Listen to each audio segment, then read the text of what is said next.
and welcome. I'm Kelly Blanchard. I interview TTRPG players and GMs for Storyteller Tales. With me today is a player from the Tomes of the Chaos Bride, Abby Robinson. Abigail, hi, how are you? It's so great to have you here. Hi, I'm doing good. Yep, just having fun. That's always all you can ask for, really. So, I'm really excited to get to know you as a TTRPG player and your character that you're currently playing. So, tell me, how long have you been playing TTRPG and how do you get introduced into it? We've been playing probably since 2016. Um, right around when the new player's handbook came out, for 5th Hmm. edition. And my friends introduced me from high school. We hadn't gotten together in a long time and I'd gotten married and all this stuff and so they kept inviting me, and we're just like, well, we're too busy. And eventually we're just like, all right, we'll come try it out. And we started playing and we fell in love. As happens. So, what is your favorite class to play? Do Cleric. you know? Cleric, yes, cleric, me too. That's an easy one for me. I love having a job to do, and clerics always have a job to do because everyone always gets hurt. They also can, I love the ability to just pick from this huge list of spells, and it's fun. I love playing a cleric. Yes, I that's all I play. I'm trying to branch out, but I keep having to multi-class at least into cleric, so I gotcha. So, Yeah. do you know what your least favorite class is though? Well, that's hard. I have played all of them except for a monk. Mm. So I can't say about the monk, but my least favorite was the barbarian. I don't like to play upfront characters so much that, Yeah. and pretty much all the barbarian does is smash and bash. And Mhm. it's not my thing. Even in video games, I'm like, nah, give me a spellcaster, ranged healing. That's my go-to. I feel you. I'm right there with you. So, of all the characters that you've played, is there one that you would love to play again? Yes, I played a cleric named Clara Mhm. in a campaign, and I would love to play her again. She has this really cool backstory. I actually made her because I have a cousin who struggled with infertility. Mm. And so I made a cleric that also had infertility problems and couldn't have children, but then was Mhm. called to be a cleric of life and Mm. give new life to children that she came into contact with. She'd hand out swords to the little kid, like wooden swords to the kids, Yeah. No and real swords. yeah, no real swords. um, and she just had this really incredible backstory, and I was able to, through her, understand a little bit more about um, everything that reminds you of children, and you can't Mm. have them. So Yeah. that was really, yeah, I'd love to So, play her again. was she a life domain cleric or what domain She was she? was, yes. Okay. Yeah. So, what is your favorite domain, your cleric domain that you so far like to play? Oh, that's so hard. I Okay, love pick the two. life domain, but the Twilight Cleric has some amazing Mm. abilities. Definitely, Mhm. as far as mechanic wise, the Twilight Cleric is the best. I want to that's my next one to play, and I can't wait to do that. So, I have a Drow character that is a Twilight domain, and mhm. it's so fun. That sounds exciting. So, tell me about a time when one of your characters did something really epic. Just one of my characters, or from Henley, Any character. any If character. you want it to be Henley, it may, but we haven't gotten to Henley yet. That is true. Um, Mhm. oh, this is hard. Um, which one? Which one? Oh, I have played a halfling rogue before, and she did something really fun. So she she was an assassin rogue, and she totally natural 20, like just stabbed someone from the back. And I don't roll natural 20s very often. I'm one of those that roll a lot more critical fails than anything. So it was so cool to finally like be able to use that feat and just, like total one shot bad guy. Mm. Okay, since you mentioned not once, tell me about a time where you felt just like really, really, really badly. Or when it could Well, be actually, funny bad, but um, so can I share two or just one? yeah, go ahead. Like stories. Okay, so same rogue character. She would like totally cleaned out this mansion of all their goodies. And she, as halflings you can roll re-roll your ones. Well, I ended up Mhm. rolling 2 ones. Yeah, trying to get out of this house. So she's has a grappling hook, going down, and she goes across a window and the butler is right there. And she just waved and just, she has like this huge pack of all their goodies on her back, and she ended up getting away because her stealth's so high, but it was hilarious in game. Because it's Oh, just that's like, hi, I got all your stuff, see ya. oh. um, but my bad one was actually with Henley. So part of her backstory is she has this really tragic past, and she got triggered when her horse was killed by some Mm. gnolls. And so she started to run away, and she ends up getting eaten by an ankeg. It's a big giant bug with mandibles that digs under the ground. But she rolled so she she got out with a misty step, but then it just grabbed her and she critical failed her strength check. And yeah. That's That was a not so great one, but it ended up being a really cool moment in the podcast. oh. Well, that's a. I guess if you could take something really not great and turn it into something good, then that's a good thing to do. So, Yes. so you mentioned the podcast, Tomes of the Chaos Bard. How did you get involved in that? So I was actually the initiator. My husband and I listened to podcasts, indie actual plays for a long time. Mhm. And when 2020 hit, almost all of them that we listened to had to stop. Mm. And I had been talking to my husband. I'm like, we should start a podcast. We have some great stories we want to share. And he kept saying, no, I don't think we can. And eventually I convinced him. And so the group we were playing with, we recorded some stuff, and we're like, yep, we're gonna do this. And so we bought all the equipment and we started recording Tones of the Chaos Bard podcast, and it's been a blast. So I started it with my husband. He's the DM, but I pushed him. Good job, good job. So, Henley's your character.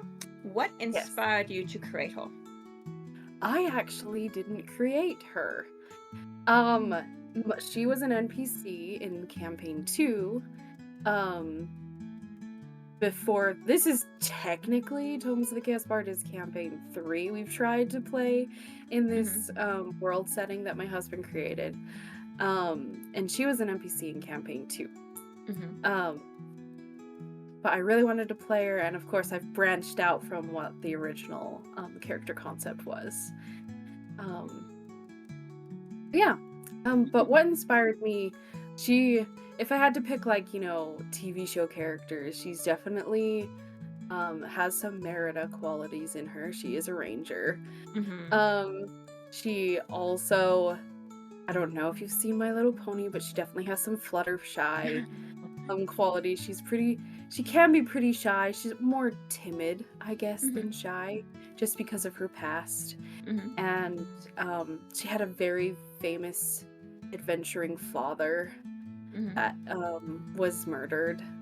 So that was a part of her tragic backstory. Hmm. Although she has a loving family, most D&D characters have, like, oh, my whole family was killed. No, she has a loving mother and three brothers and a great home to be That's from. good. Just her father was killed.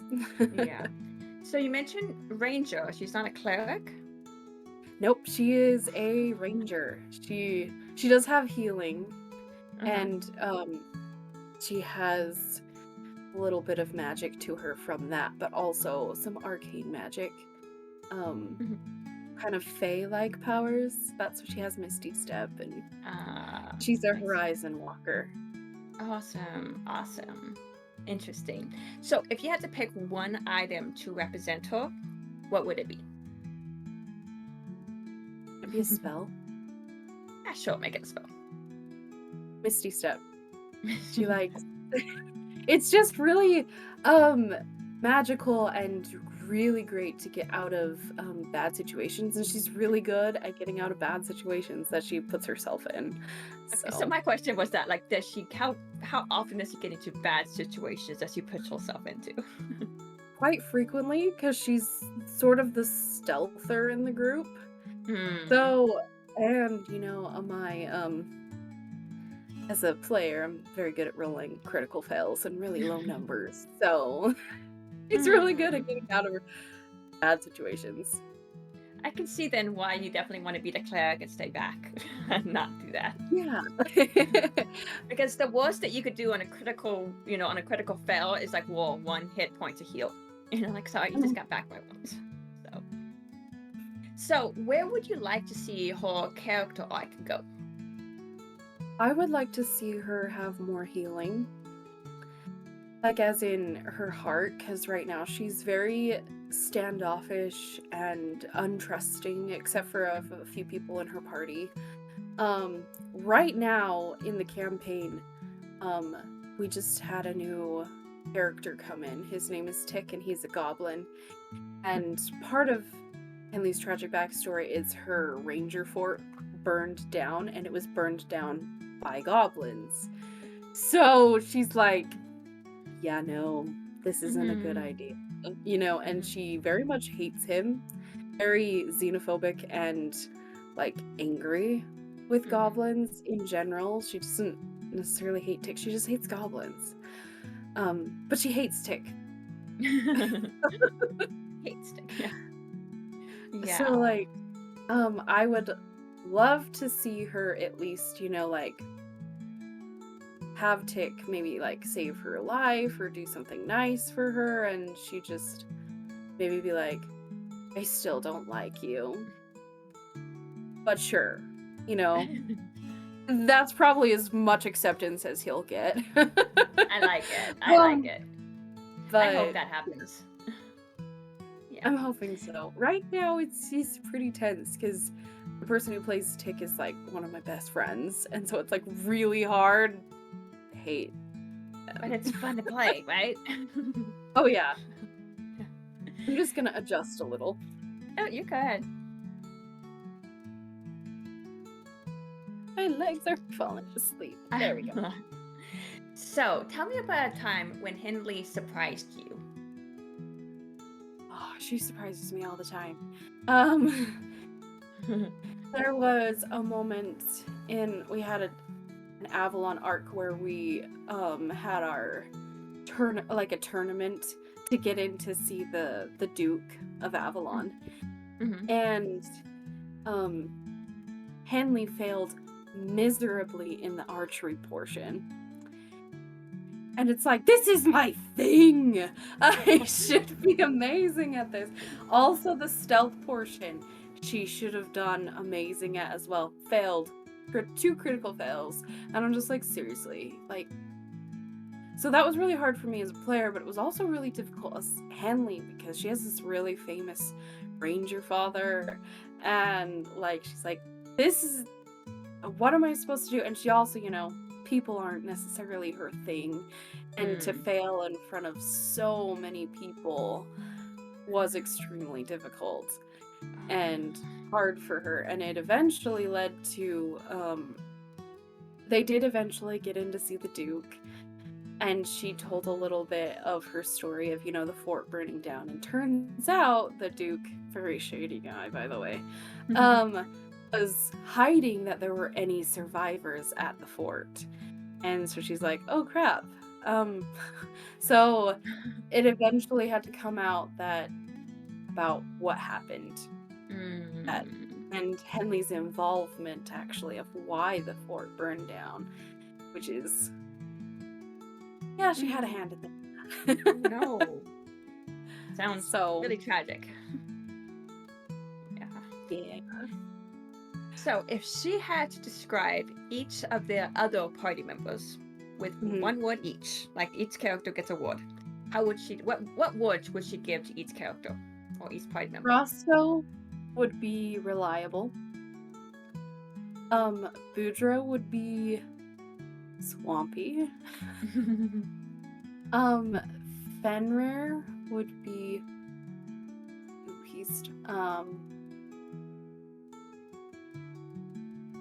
wild card. And Lila and Garotha would be ragey. And Tick, who's new, untrustworthy. Of course. And if you had to describe her though, with one word, what would it be?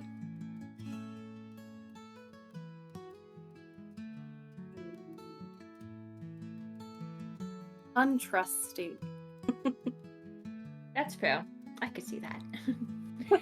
So, besides the gnome, Tick, does she trust the rest of the team?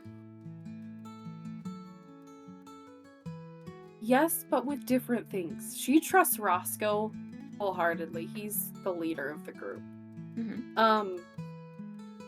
Fenrir, yes and no. Like, he is hard to read.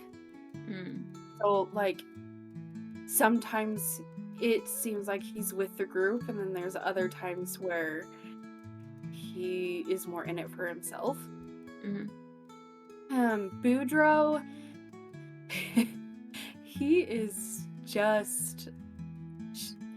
He's very wise, but has, like, no people skills. And is just so out there and crazy, and Henley thinks he's just weird and unreliable, and he's the cleric of the group, and sometimes he really fails at his job. You can't fail at that job. You cannot fail at that job. You should not fail. Yeah. So she just thinks he's a little bit unreliable, but I would say she does trust him as a friend. He's, as I said, very wise and just very kind to everyone. It doesn't matter who they meet. It doesn't matter what they look like. It doesn't matter anything. He just befriends all. And so Henley, I think, admires that about him, that he's so friendly and can just get along with everyone, because she doesn't get along with everyone. Yeah. So, does she aspire, though, to climb the ranks of Ranger? I think eventually. Right now the Ranger Corps is in dire straits because they had 2 forts and one is completely gone. All the Rangers except for a handful were killed. So there's only the Ranger Fort in the south. And so I definitely feel like she wants to help rebuild the Ranger Corps, but that getting rid of the goblins is priority. Mm. Because they're like, how can we rebuild the Corps if the goblins are still around and, trying to start a war? That makes sense for sure. So, what would you say though is her proudest moment in her life for now? I feel like she doesn't feel like she has a lot to be proud of right now. Mm. But I think she is proud of herself and the group Mhm. in helping protect Hayden's Hollow and getting them a deal so that they could have their livelihood and start over. That is something to be proud of. Yeah. So, what is a moment though that made her feel strong?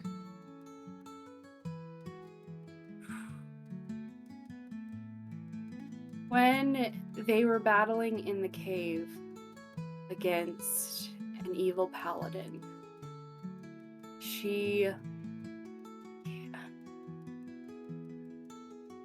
helped heal Boudreaux, who then helped heal a bunch of other characters. And she took out a bunch of bad guys. She found a vantage point and just like pew pew pew, like took out a bunch, and she has a mist spell, and it confused a big group of enemies so that they couldn't attack anybody.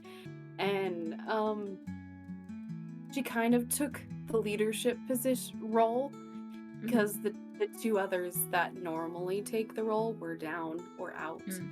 So she was like, all right, just ordering people around. And it was a really clutch moment in a battle because Roscoe had been teleported away, and Lila and Grotha were out.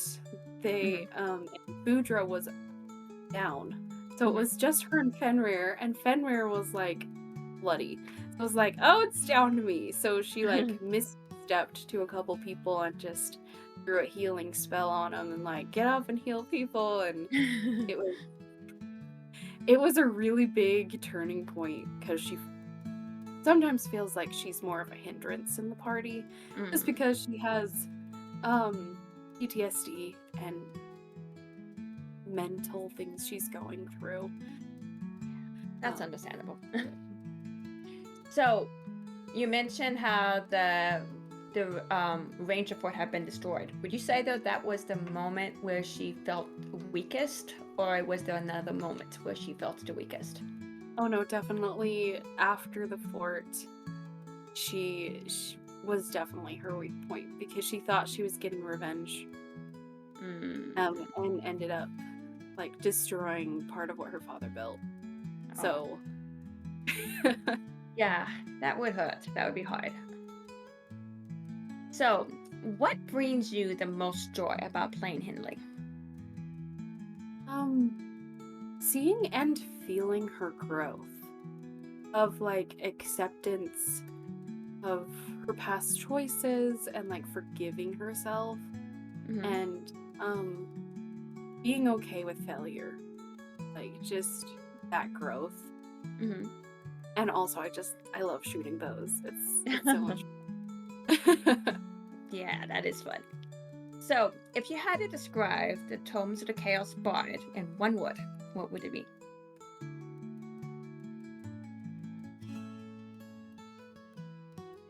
Hyphenated word, family fun. That's because you guys are it's a clean show and everything like that. It's not too scary. Well, How we would you describe it? intentionally made it family friendly because we wanted something to listen to with our kids, but that we could also enjoy, because kid focused things are just like not fun for mom and dad to watch. We wanted something that felt like Avatar: The Last Airbender, that had something for the ages, all the ages. And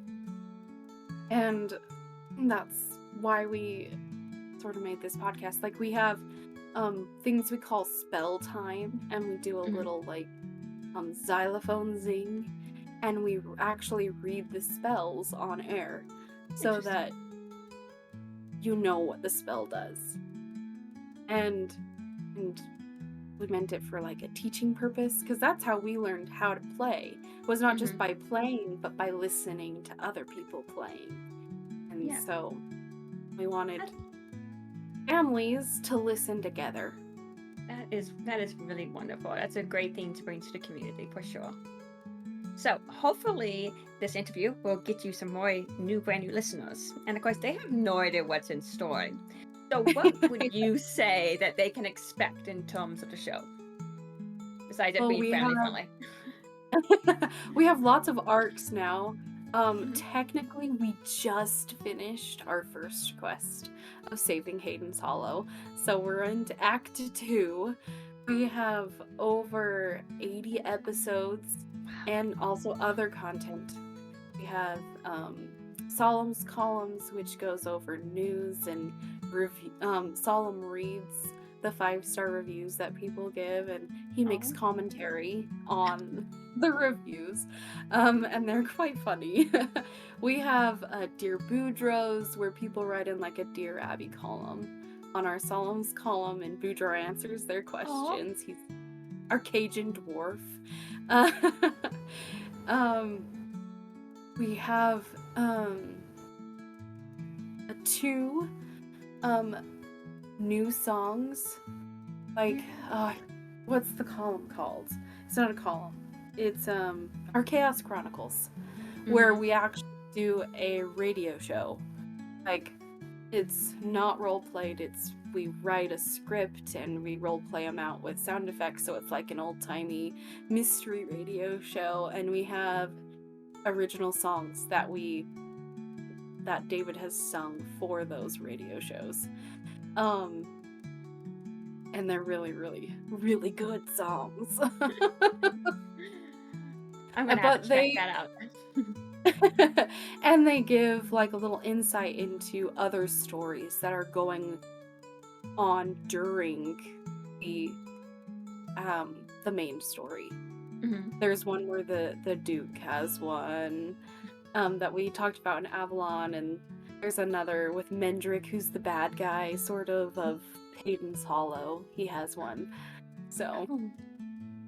it's Sounds like fun. you guys have so much for the audience, and that is so exciting. And I'm really glad that we were able to sit down and, talk about this and really get to know you, your character, and your show a bit more, because it's a unique show, and I really am happy to share this with our audience and hopefully get you guys some more listeners and, just broaden the community a bit. So, but this is all the questions I have for you. I really appreciate you taking the time to, sit down with me and just talk, because it's just a lot of fun to get to know players and a bit about their characters. So I It's hope been fun. everybody, I hope everybody who listened, go to the Tomes of the Chaos Bard, go follow them, go listen to their stuff, and just get to see what adventures that they have going on. Thank you so much for being here, Abby. It was a lot of fun. Yes, thank you so much. Okay. Well, you take care, okay? Bye. I will. Thank you. Bye. Hey adventurers, thanks for tuning in. Remember to smash that like and subscribe button, and don't forget to give some love to your bards.